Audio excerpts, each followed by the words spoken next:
Bhagavad Gita, chapter 1, verse 39. Jaya Radha Madhava Kunja Bihari Jaya Radha Madhava Kunja Bihari Jaya Gopi Jana Vallabha Girivaradhari Jaya Gopi Jana Vallabha Girivaradhari Yashodanandana Braja Jana Ranjana Yashodanandana Braja Jana Ranjana Jamuna Tira Banachari Jamuna Tira Banachari Jaya Radha Madhava Kunja Bihari Radha Madhava Kunja Bihari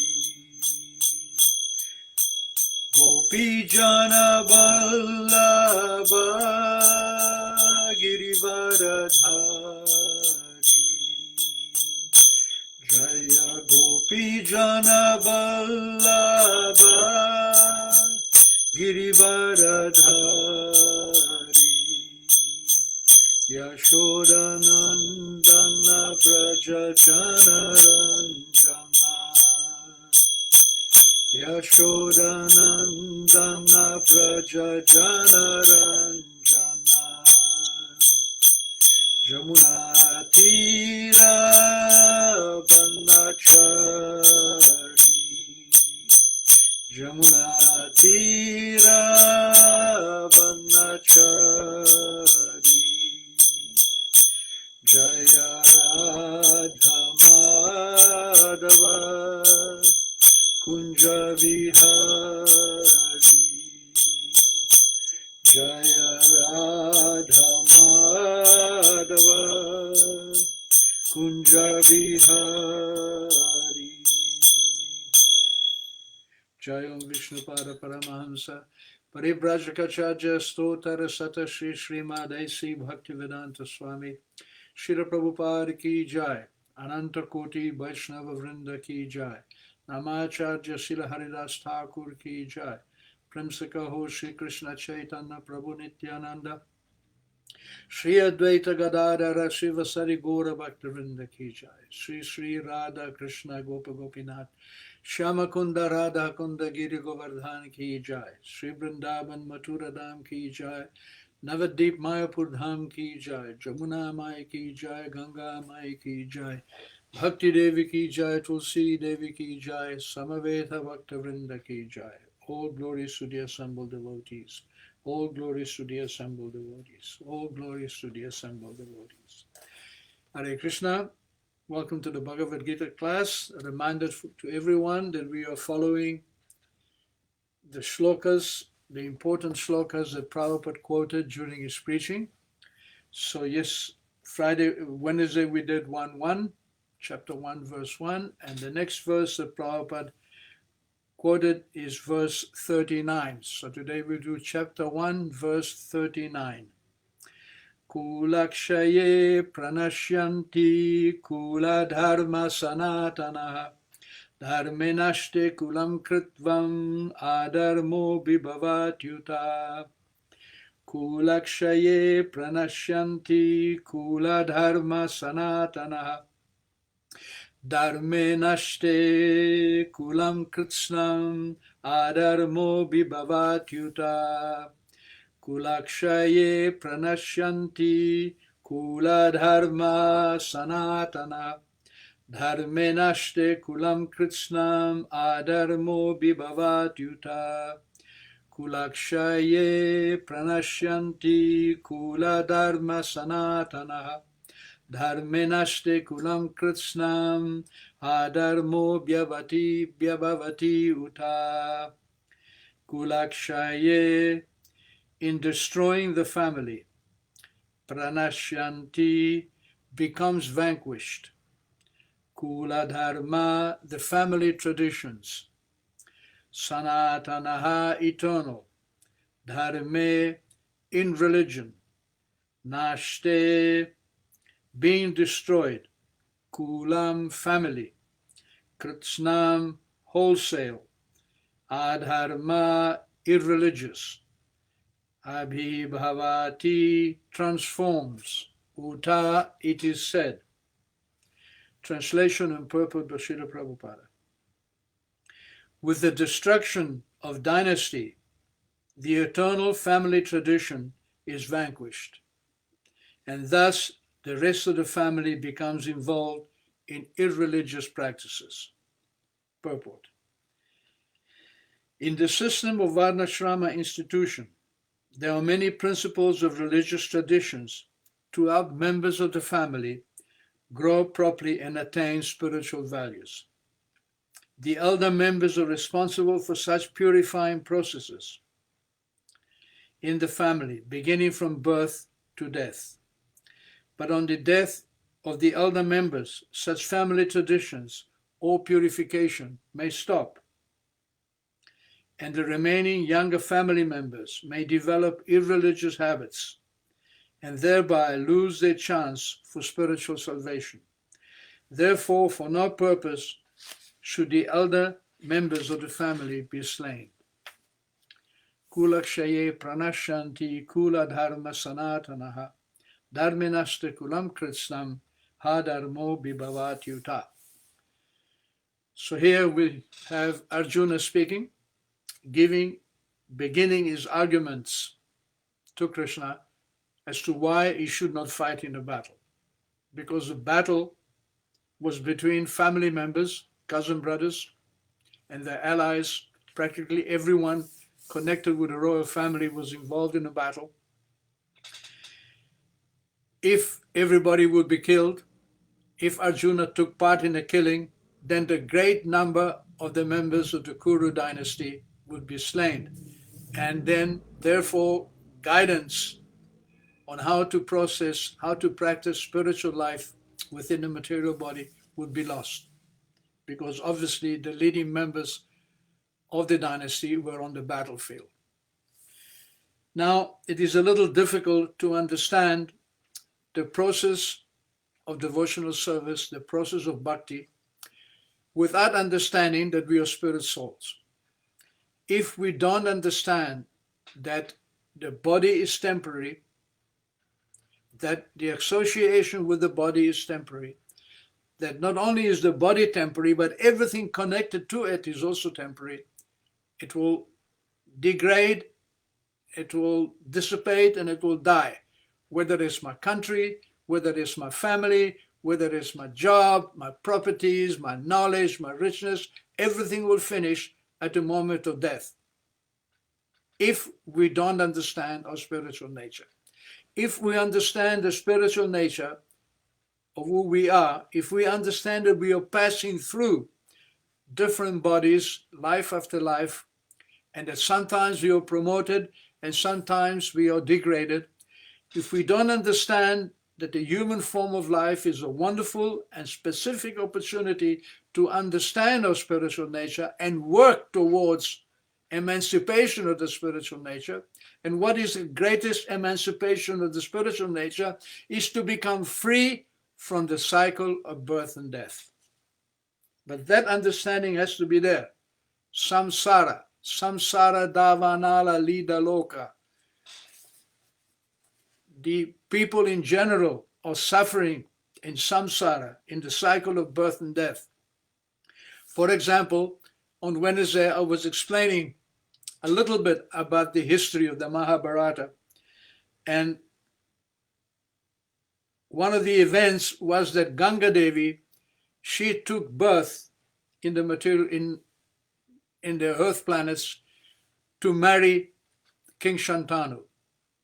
And then during the marriage, she had 7 children, and each child after birth, she drowned him in the Ganges. It is inconceivable. How can you understand this?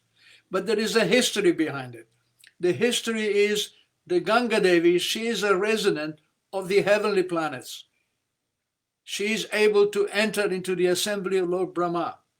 And one day, when she was in the assembly of Lord Brahma, many, many, many years ago, one king was also present, and he noticed the beauty of Ganga.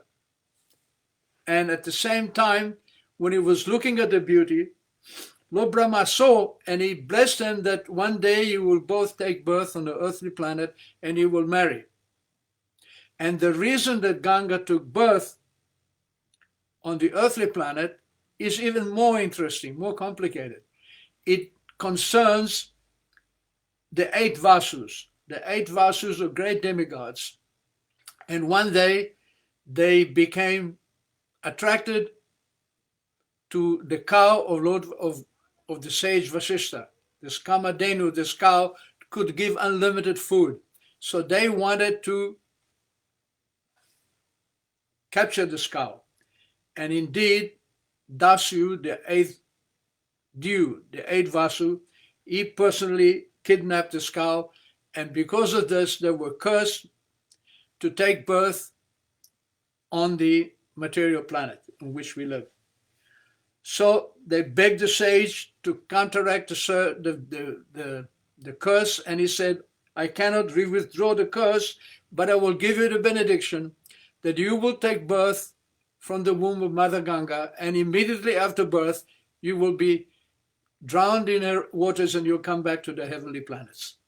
Except Dew, the last one, the one who actually stole the cow, he will have to remain on earth. And thus Bhishma was born, the 8th Vasu. When Ganga Devi drowned the 7 children, when she was about to drown the 8th child, her husband Santanu stopped her. Because of this disagreement, she disappeared and she took the boy with her. And later on, she brought him back when he was 16 years old, and he became known as Devavrata, later on to be known as Bhishma, the great warrior. So you can see that, normally speaking, from the material point of view, a woman who drowns 7 of her children, it is beyond the pale. It is unacceptable in human society.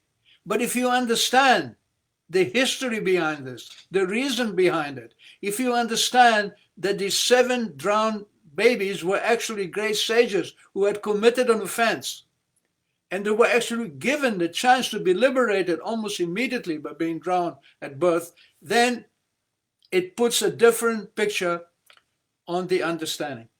So to understand the nature of the soul is critical in understanding what is the beneficial activity to be performed by human society.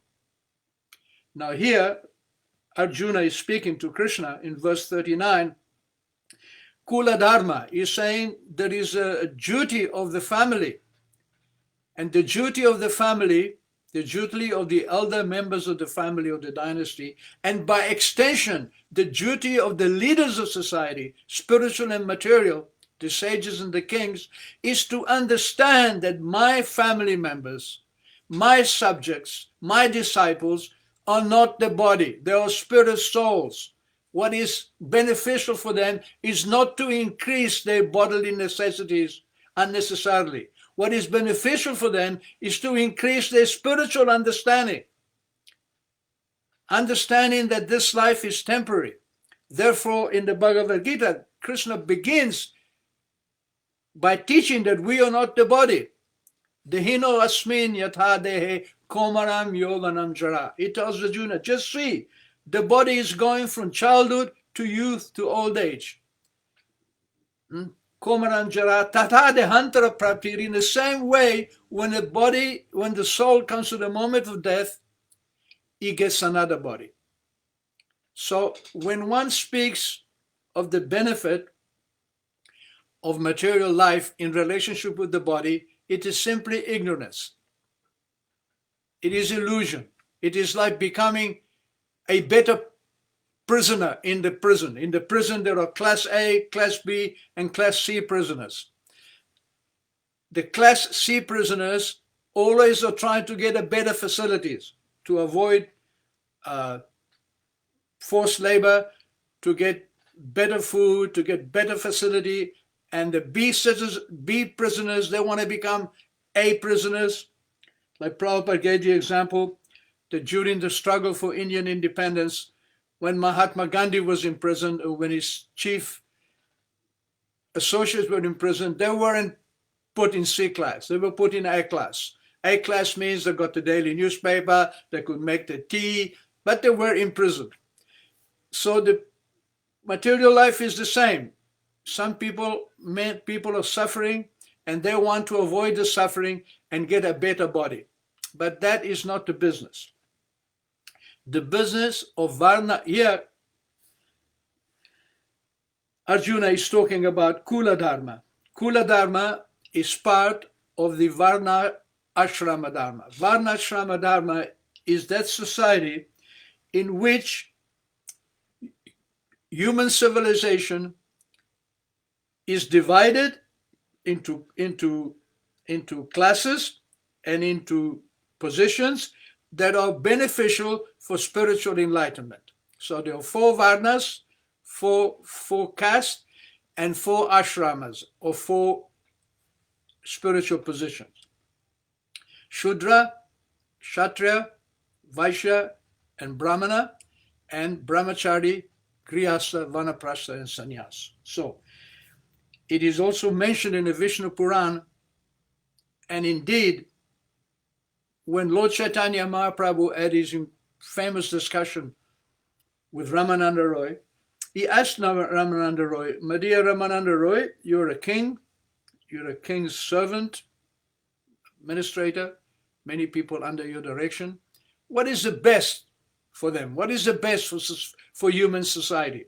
And he said, "Varna Shrama Charavata Purushena Parapuman." That to divide society into Varnas and Ashrama, Purushena Parapuman, that is the best for the human beings. Why? Vishnu Aradyate Panta Nanya Tatosha Karanam. Because by dividing society into Varnas and Ashramas, by dividing people according to their capacities, according to their tendencies, according to their capacity to achieve, and to put them in a process of progressive spiritual understanding, that is pleasing to Vishnu. Vishnu Aradyate Pumsam. This is how we worship Vishnu. Unfortunately, during the time in which we live now, in Kali Yuga, there is no such thing as Varna and Ashrama. It has become corrupted. Now, Krishna says in the Gita that automatically people have different mentalities, they have different capacities. Chatur Varna Mayashishram. And he says, this is created by me. I created the head, which is the Brahmana. That is the person who is interested in knowledge. I've created the arms, which are the warriors, the Kshatriyas, people who are interested in power. I have created the belly of society, which is the Vaishyas, or the agriculturalists and the tradesmen who are motivated by wealth, by money. And I have created the Shudras, who are simply motivated by eating and sleeping and having their necessities taken care of. So this Varna, Krishna says, Chatur Varna, Maya Shistram, I created them. How? Guna, Karma, Vibhagashaha. The Vibhagashaha, the division of these, are not determined arbitrarily or by birth or by dynasty. No, they are determined by Guna, quality, and by Karma, work. According to one's work, according to one's quality, he is either a Brahmana, Kshatriya, Vaishya, or Shudra. And as explained before, it is like a pyramid. There are less brahmanas, a little more kshatriyas, a little more vaishyas, and the overwhelming majority of people are shudras. But in India, which is the mother of Vedic knowledge, Veda means knowledge. Actually, even when I was growing up in the West, it was understood that if one wanted to understand spiritual life, then India was the place to go. I traveled extensively in the Middle East, Pakistan, Afghanistan, Iran, but I avoided going to India for a long time because I knew that I didn't want to go to India to simply enjoy my senses. The reason to go to India is when you are ready for spiritual advancement. And then if you go to India, the answer will come. For example, there is so many holy places in India. You can go to the Ganges and bathe. Narottam Das Thakur said that Gangara parasa oile paschate pavan. Just by touching Ganga, everybody becomes purified. So going to India for spirituality was understood in my generation. But because of the advent of the global village, because of the leadership of the West, which is blind, then even in India, the process of Varna has been degraded and people are becoming situated in their Varnas as Brahmanas, Kshatriyas, Vaishyas, or Shudra simply by birth and not by qualification. Prabhupada was the first Indian Acharya to actually practice Krishna's instructions on Varna and Ashrama, and by quality and by work, he created Brahmanas. Actually, when Prabhupada initiated us into Brahminical life, he was severely criticized by those people who have accepted the process of caste system by birth. But it is not by birth. We are not the body. The body is determined by birth. That is a fact. But if the owner of the body, if the living entity is conversant with the science of Varna and Ashrama, with the science of his eternal relationship with God, then the body becomes changed automatically, because whatever we think, whatever we feel, whatever mentality we have, that determines the outside body. The subtle body, consisting of mind, intelligence, and ego, is the patron. He is the basis of the external gross body. So one thing about India is that there are many, many, many great sages who have lived there and are still living there. For example, in I think it was 1989, I went for the first time to the Maha Kumbh Mela. Every 12 years, there is a special gathering called the Kumbh Mela, and every 12 years it is called the Maha Kumbh Mela, and it takes place in Allahabad. Now the name has been changed to Prayagraj. Millions and millions of people come there to bathe in the Ganges at a special moment. And many, many, many sadhus come there also. Hundreds of thousands of sadhus and yogis. So by going to that place, you can become spiritually inspired. And there are many, many temples, many, many holy places, many holy rivers, where not only you can become inspired by the environment, but you can meet people there who are conversant with the understanding of the spiritual nature of human beings. That is why we go to holy places. We don't just go to holy places to bathe. Otherwise, Krishna says, if you just go to a holy place to bathe, you're no better than a cow or an ass. No, we go to the holy places. Of course we take bath. But the reason we go there is for spiritual emancipation. So one of the greatest teachers in modern times, and the teacher that we follow, is Chaitanya Mahaprabhu, who appeared some 500 years ago in Bengal. And what was his opinion? His opinion was, Naham Vipro, I am not a Brahmana. Nacha Narapati Vaishya Shudra, I am not a Kshatriya, I'm not a Vaishna, I'm not a Shudra. Actually, Lord Chaitanya was born in a Brahmana family, but he rejected the Varnashrama. So who are you? He said, who I am is Gopi Bhartu Pada Kamalaya Dasa Dasa Anudas. I am the servant of the servant of the servant of Krishna, who is the maintainer of the gopis. That is the crucial understanding of Bhagavad Gita. That is the crucial understanding of spiritual life. Spiritual life has nothing to do with the material situation. The material situation is simply a position to help us understand the spiritual situation. Urdhvamulam adaha shakam. The material world, it is simply a perverted reflection of the spiritual world. By living in the material world and seeing the suffering of the material world and understanding the predicament of the living entity, we can actually develop a desire to become free. If you don't have a desire to become free from your material entanglement, then you're not practicing spiritual life. We see that even in our own path, in bhakti, pure bhakti is not always so easily seen. There is karma mishra bhakti, jnana mishra bhakti. In other words, we practice bhakti for some material benefit. That is called karma mishra bhakti. Mishra means mixed. So bhakti or devotion to Krishna mixed with some material desire. And jnana mishra bhakti is devotion that we worship Krishna to get some knowledge. So people, they practice their material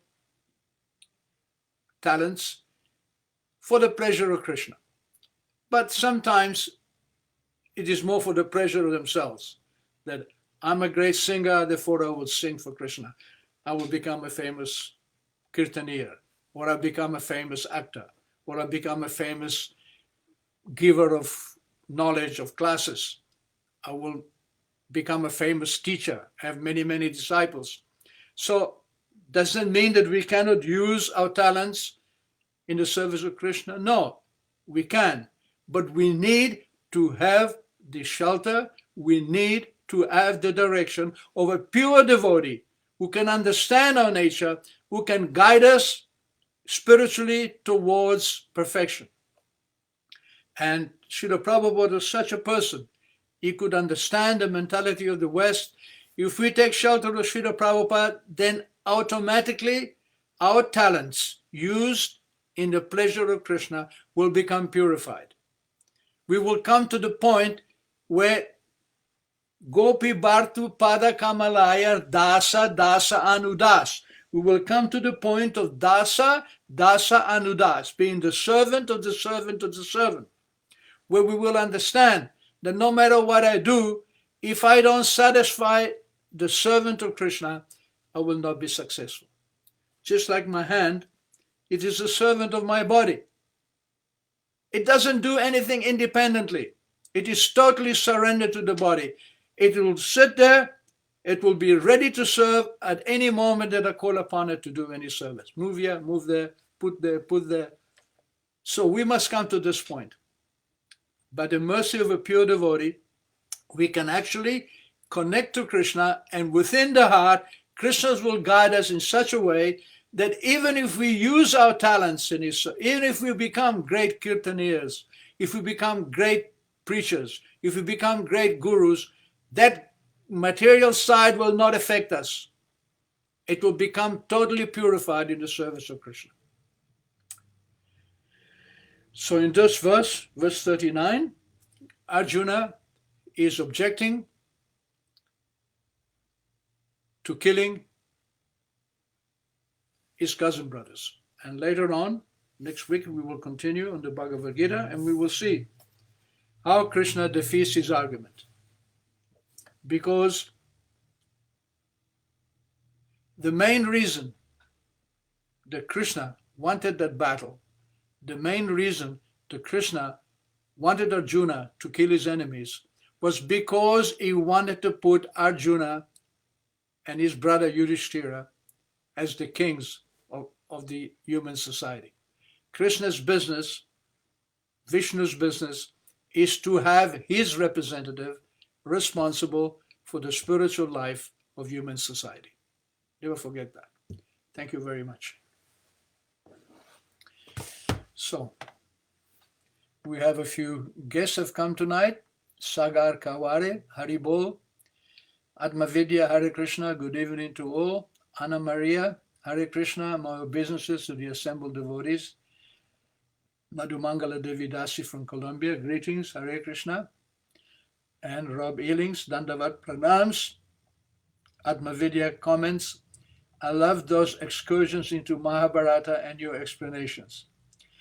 It seems that Mahabharata and the Ramayana are excellent cures for those who are still attached to watching movies or mundane novels, thrilling with a spiritual benefit. Indeed, the very reason that the Mahabharata was written was for Sri Shudra Dvijabandhunam, for women, Shudras, working class, and Dvijabandhus, those who are in the upper classes but do not have the quality of those classes. In other words, fallen souls. We're all interested in movies and in drama. So reading the Mahabharata, there is no more dramatic book that I've ever read.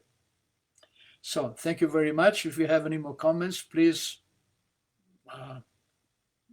post them, and we'll see you next Wednesday. Hare Krishna.